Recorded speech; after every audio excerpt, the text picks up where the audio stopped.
So welcome to the Database Management System class, DBMS. So as a part of a revision, now we are going to take up this unit. So that is, we start up with unit 1 and we will cover all the unit 1, 2, 3, 4, 5, 6 to the best of the extent. So probably as it is a revision session, the tracking may be a little bit fast. So as you are aware of the subject and just to give you a brush up of what was the things to be prepared as a part of a DBMS subject. So for that we may be a little bit fast ahead to give a glimpses of some of a few topics. So at an outset, we will be talking about the need of a DBMS, the data models, the relational databases, uh, the database systems, storage management, query processing and transaction management, etc. So after this, we just begin with our core definition of a database management system. So we do have some we do have some raw data, and that raw data it has to be organized, and when it is going to be organized, then it has become a word called as information, and that information it is going to be an organized way, that information it is going to be very organized way, so that it is going to replicate to a word called as the DBMS concept. So, so when we are going to talk about this DBMS concept, particularly at an enterprise level, you can say it is a collection of some interrelated data. So when we are going to say it is an interrelated data, the first and foremost assumption for a database management system will be in a tabular form. So when it is going to be in form of a tabular form, then people are expecting the things to be in form of columns and in form of some rows. So in this way, we do have multiple rows, we do have multiple columns ahead, so that it is going to become a database, and it is going to be interrelated between the first field and the second field. So first field interrelated to second field interrelated to third field. In this way, it is going to take up, and there will be some set of programs which can be accessed via the DBMS's supported languages. It can be SQL, it can be a PLSQL, or another platforms which are going to be supported by this DBMS and DBMS. So of course, the environment it is going to be more convenient, and it is going to be more efficient to use. So some of the examples where this DBMS is going to take up will be the banking application, will be the airlines application, a university application, a sales application, or an online retail application, manufacturing application, or a human resources application. So database, it can grow, nor it can be shrinking. So it depends upon the enterprise, and it depends upon the organization. So it can be small, medium, or it can be very large. And the main functionality is it should be useful to us for our day-to-day life. That is where we are going to say it should be in touch with us. So altogether, we say there is a raw information. That all raw information has to be organized, and it is organized with rows and columns, which is having an interconnectivity. So that brings to up the definition. So here we can see an example of a university database, where the university is going to have some students, is going to have some instructors, and it is going to have some courses. So let us take the same thing, right? So in my operating system class, I added 180 students. I have added 180 students, and I have added two instructors. Then the course I'm going to call here as a operating system. Similarly, if I'm going to say a database management system, now I have added only 60 students and I have added two instructors. Got it? Now my database At one case it is supporting 180, in another case it is going to support only 60 here. So students are added to each classroom. Okay, so we were telling that it is a OS classroom, it is a DBMS classroom. So obviously what happens? So students for OS are 180, students for DBMS are 60. So we added the students to the groups to the database, and thereby we added the instructors. So that is one of an application. Similarly, register for the student courses, generate class rosters, etc. So already a class roster is going to take up, your attendance is going to take up, a class code is going to be generated. Similarly, assignment grades to the students. Yeah, you have already done it, and grade points, you saw how many number of marks, etc. Finally, if you give up your entire examinations, a CGPA, so all these transcripts, they are going to be represented in rows and columns in your database. So that is where one of an application, a database, is going to support. So let us look into some of the differences. Let us look into some of the differences which they are going to be between a file system. It is going to be a difference between file system versus some database management system. So that is one of an important topic what we should understand. When we are going to call it as a file, so file, we say it is some set of records here. File, we are going to call them as some set of records. So every record, it is going to have some fields here. So as far as this DBMS is going to concern, instead of records, people are going to call it as rows. Instead of fields, people are going to call here as columns. So when there is a file system, obviously there may be some redundancy because we have multiple file formats. One will save the file in XLS, another person will save the database file in some XLSX. Maybe. So what happens? So people, they have file formats XLS, another is storing the thing in XLSX, that is Excel file. So similarly, I can save in C drive file 1. I can save the C drive as file 1, and another I can say it as in D drive as file 1. So obviously same file names are going to occur. So we say there is some duplicacy is going to be between those the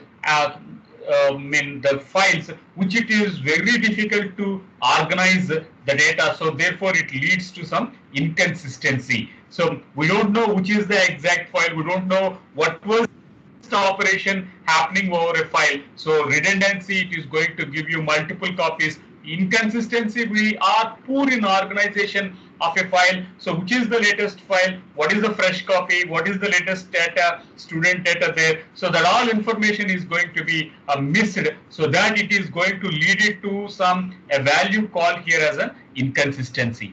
Next one, when we are going to take up, it is difficult in accessing the data. So we need to write to a new file and we need to carry it, because one instance of a file will be at one location, another instance of a file will be at another location. So it will be very difficult to organize at that case. So we have file isolation. So isolation is, again, we are going to talk about some poor organization of a data, and integrity. So when we are going to talk about the integrity, what happens was, one people is going to update a value as 10. So another people, he is going to update the value as 40. So when the first person, so he is person 1 and he is person 2. So first person, when he comes and look his data, it is P2 when the first person, but when the second person, he is going to take up, it is 40. And that change is not there between person to person. So obviously integrity is going to be lost. So integrity, because there is no one copy of a file. So there is no one copy of a file. If there is a single copy of a file, everything would have been done it, but there are multiple copies of a file. So it was very difficult to maintain the consistency and all. So that is one of the things. Second one, the another one, we are calling it as atomicity. So you can say if there is a only one copy, so definitely it will leads to multiple When there is atomicity in updates. So failure may leave database in an inconsistent with partial updates is going to be carried out. So only one transaction at a time. We need to say that it is an atomicity. So at most one, as we defined earlier. So at most one copy is going to handle. So then it leads to an atomicity. Similarly, on a database, multiple users can use at different locations at a different time. So it is going to support a word called as some concurrency. So another one, they are going to be some authentication. Authentication has to be there. Some protection mechanism to a database has to be there. That it is going to be carried out via the security here. So these are some of the basic differences in a traditional file system or a database system. That is, one we call it as one we are going to call it as redundancy, multiple copies. So different file locations, compatibility conditions. So multiple file formats and integrity. The single change is not going to be happen at a time. And atomicity needs some at most one content at a time, and concurrent access has to be supported. And finally, the security has to be mingled along with a database. So these solutions are some of the drawbacks of the file system, and database has overcome it, and database is going to offer all the events which may occur between 1 to 8. So whatever transfer points we discussed, all that it is going to be covered via the database. So after database has been taken up, next we talked about examples. Then we talked about the characteristics of a file system and what were the drawbacks of a file system and how it is overcoming in DBMS. So we have some 8 shootouts there. After that, another topic what was in the unit 1 will be the levels of abstraction. So when levels of abstraction is going to happen, so DBMS, it is going to have some 3-tier levels. It is going to have levels at 3-tier stages. So one, it is going to be the bottommost element. We call it as physical level. The middle element, we are going to call it as logical level. And third level, we are going to call it as a user level, or we are going to call that one as a view level here. So when there is a 3-tier architecture, the first tier will be some view level or a user level, followed by the logical level, and followed by the physical level.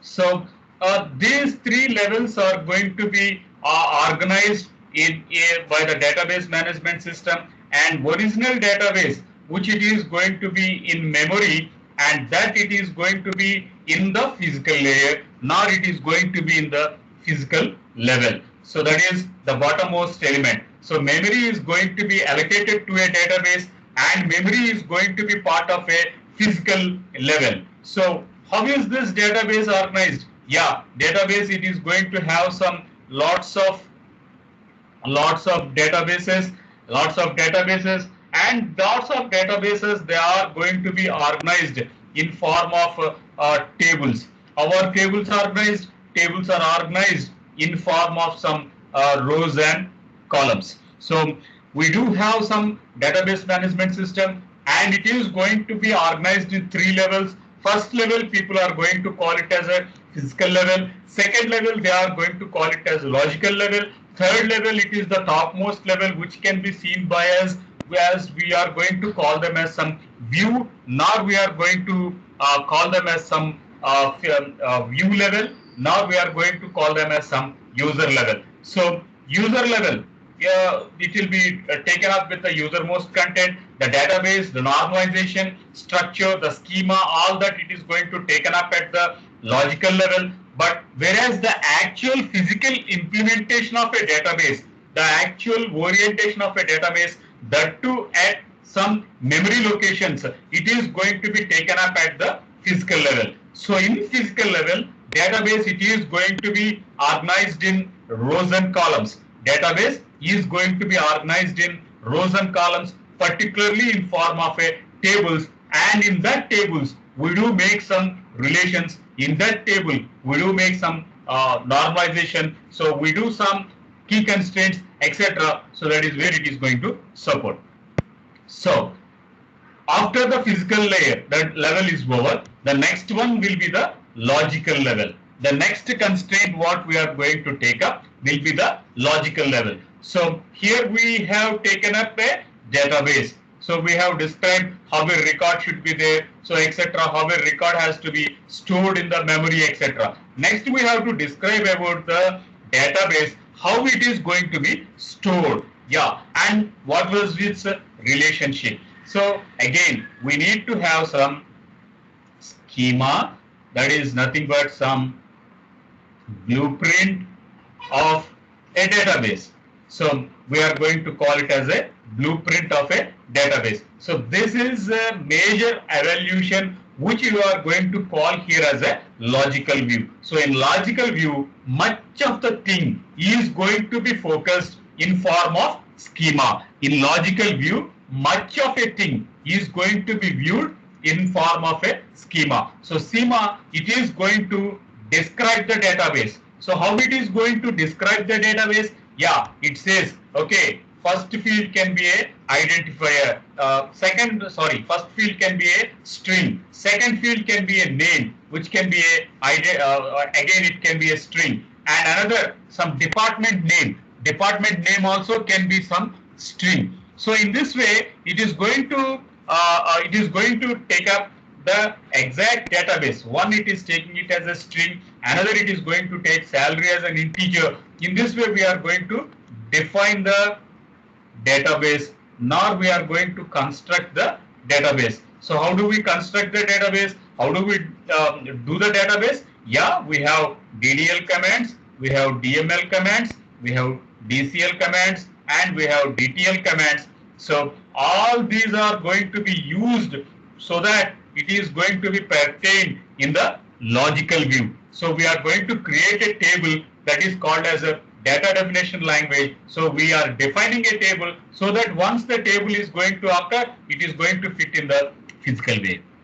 Next one. So we have the next one as a view level. So in this view level, how the database is organized, nobody is going to know. But still, people are going to access the database, and they are going to use the database so that they don't know how the underlying structure is going to be there, but still people are going to access that database. So how they are going to access? They do have some user ID and they are going to have some password. They are going to have some user ID and password. So using that, they are going to access that. So I am going to give you a DBMS classroom, and I told you I have given you a passkey. So I have not shared with other students, that is A section or C section. So only I have shared this password to you. So you have that security. So if you are going to use the password, then only you are able to join into the class.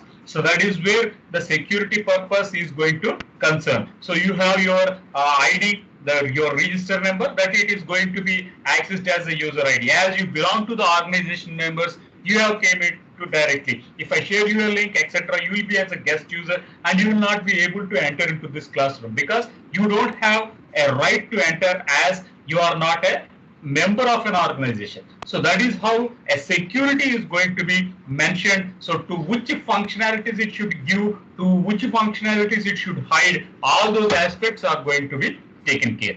So yeah, this is what the architecture diagram, this is what the architecture diagram of a database is going to speak up. So this is what we call here as a view of a database. So view of a database. So we do have a view level. So for me, one model, a database is going to concern. For another user, another type of database model is going to concern. So this is what we are going to call here as a user level. So user, he can be accessing at any point of time. He can be accessing the database. So in logical structure, we have a logical schema of a database. So that is what we are going to call it as a blueprint. So here we do have some metadata, we have some metadata, and we have a data dictionary.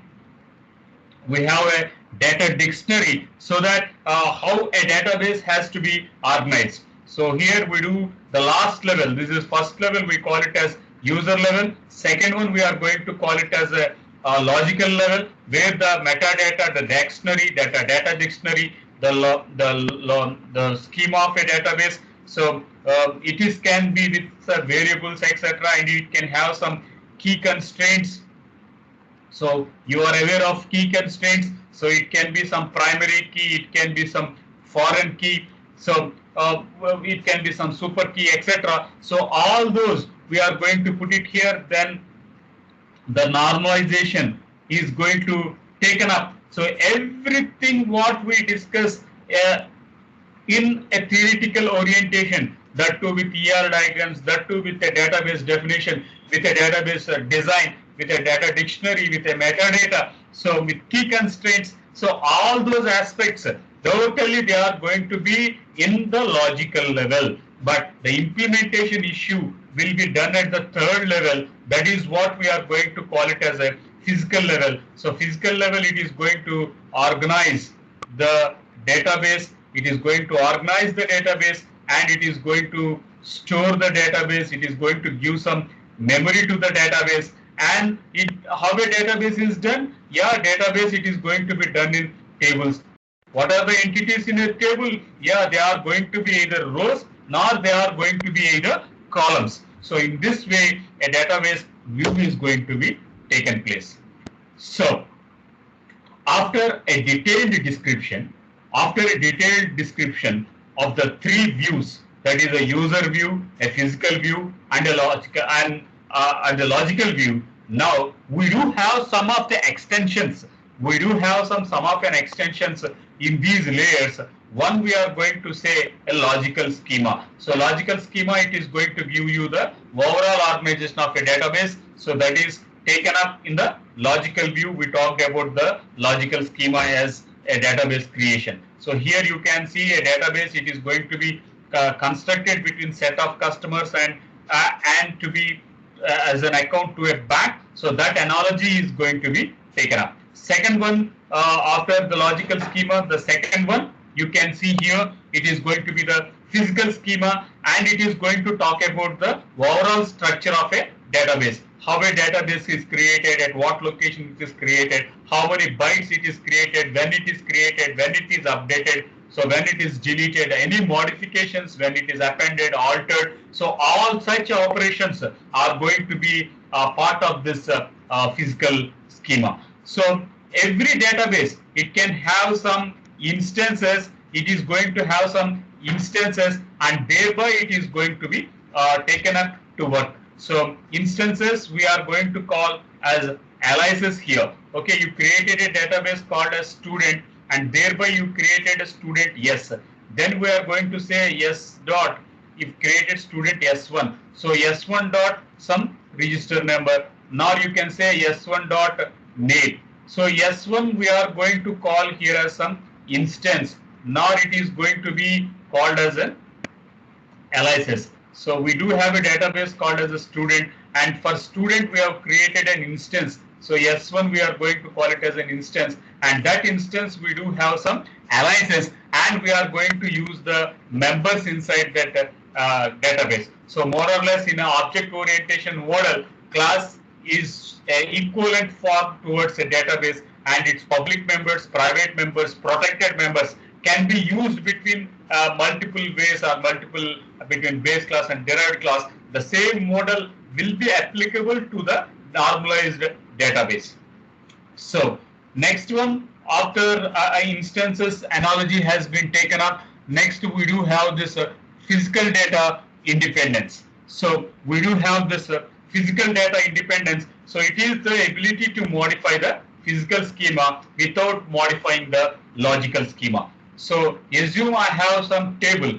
I have a table, and table is going to have a field 1, field 2, and field 3. Then it is going to have some 10 KB, 10 MB, 10 MB, and 10 MB of data storage. So obviously it is assumed as 30 MB for these fields. So now I am going to use an alter command. So here I am going to say create table. Okay. Then I am going to say alter table. Then I am going to say add one more column. Add one more column. So now you can see this. Now you can see here. So we do have some one second. So the tables are there. So we have field 1, field 2 and field 3. Now I am going to add one more field. How can I add? I am going to use this one more field using the alter command. So using the alter command, I am going to say I am going to use up this alter command, and thereby I am going to add one more command. So now I am going to say another 10 MB of data is there. So total 40 MB of data is going to be taken place in the database. Now, ability to modify the physical schema without changing the logical schema. What is the logical schema? Earlier I am having field 1, field 2 and field 3. Now what is the modification I have given? I have given fourth field. So previous fields are static. I didn't change anything. Now I am going to add one more field. So assume there is a house which is having a ground floor. So now I am building the first floor for the building. I am not destroying the ground floor. I am building one more floor. So obviously the existing content is going to be there. Above it we are going to add, where we are going to say we have some independence, and that independence we are going to call here as a physical data independence. Fine. After this, after the data models has been, after the physical view and logical view has been taken up, after the levels of abstraction has been taken up, next we do have some data models. We do have some data models, and these data models, they are going to describe the database. They are going to describe the database, and one, they can be taken up with a data. Two, they can be with data relationship. Three, they can be with data semantics. Fourth one, they can be with some data constraint. So when there is raw data, we are going to call them as impure data. Then we have data here, data here, data here. Now we made it to a logical arrangement of the data. Now it has become some information. Now it is becoming an information. So data we are going to organize. Okay, that is done. Now I need to have some constraints on it. I need to have some constraints on it. So here I am going to call it as register number. Next I am going to have last name. Then I am going to have first name. So this is last name and first name. Then I am going to take up your mobile number. So these are the four fields. Now constraint. So constraint, to my context, I am going to give register number as a primary key. Register number I am going to call it as primary key. So but see here, register number is unique, mobile number is unique, right? Register number is unique and mobile number is unique. But as far as my database application is confined to a education sector, I primarily depend it on register number. You visit some shopping mall, they will not ask you what is your register number. They will ask you, tell me your mobile phone. So that at location, mobile phone is the unique identity. So that is where this key constraints is going to happen. So that is where these key constraints are going to be happen. So key constraints are going to be a part in this way. Next one, we do have some relationship. So what is the relationship here? Assume I am going to build some composite key. Assume I am going to build some composite key here. When there is a composite key, how can I manage? I can take up last name and I can take up first name to print your name. I want your complete name at that time to have a completeness over a key, then I'm going to mix two or more fields. So I want your complete name. Then I take up this last name and first name. In that case, I need to build up this uh, um, relationship. After that, we do have some data semantics. So register number, I'm going to have alphanumeric characters. So I'm going to call it as varchar2. Next, I'm going to say last name. Last name, yeah, you don't have register, you don't have characters, you don't have digits, you don't have special symbols in your name. You don't have that. So it can be only the characters. So again, again the first name and last name, I'm going to define it as only characters.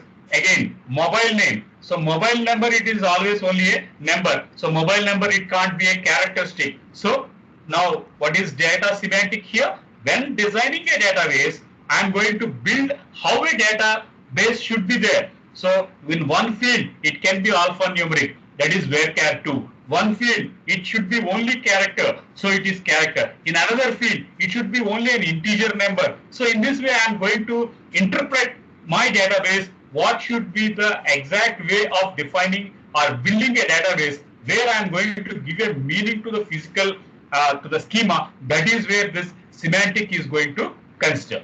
Next one. After a data model is taken up, next we do have a relational model. When we are going to talk about a relational model, it can be one-to-one relation, it can be a many-to-one relation, it can be many-to-many relation, and it can be one-to-many relation. So your database, it is going to fit up into one of a model, what it is going to happen. Okay, next we do see that the ER diagrams, we are going to have a ER diagrams to have a relationship between multiple databases. I am going to have student as a database, then I do have some instructor as a database. So there should be a design which should map between, this is relation 1, this is relation 2. So we should map a relationship between databases here. So there it is having some entities here. So there should be a relationship so that a exchange of databases, linking of databases with foreign key, etc., that it is going to taken up, and that designing part is going to be in form of a entity relationship. So we make a foreign key here, we make a foreign key, and we are going to link the databases. We do a foreign key, thereby we are going to link the databases, and we work with these aspects. So such is where this entity relationship is going to come into picture. And other extensions of databases are there. One, they are going to be object-oriented databases. Another, they can be a network model, or there can be a hierarchical model. So after these databases, object and network and etc. So this is an example of a relational database schema. So in a relational database schema, the entire thing, it is going to be organized in form of tabular data. So we do say that the ID, the name, the department, the salary, all these, they belong to the column values. So 95,000, 90,000, 60,000. Now they are going to be represented in form of columns. So the column and row in a table, it is going to mention as a database. So that is where we are able to establish relations using some normalization, using some SQL commands. We build relationships inside the database. So that will be taken up in our next thing. So here we can see there is an instructor table. So instructor table, it is having identifier, name, department and salary, and another we have department name, building and budget. So you can see Tyler. So Tyler, he is going to be part of a computer science department, and he has some budget of this much. So there is some relationship between the first building name Tyler here. So here you can see the computer science department. So computer science department, it is going to map to this computer science department with a foreign key here. Next, we do have some music department. So music department, yes, it is again mapped in this way. So multiple databases are organized and they are going to be mapped to each other. So after this, we do have some SQL commands. We do have some SQL commands, and that SQL commands we will be taking it up with in form of data definition language, in form of data manipulation language, in form of data control language, and in form of transaction control languages. So that is all for today. So we will be continuing from this topic in our next day class. Okay. Thank you. Thank you for joining my class. So hold a second. So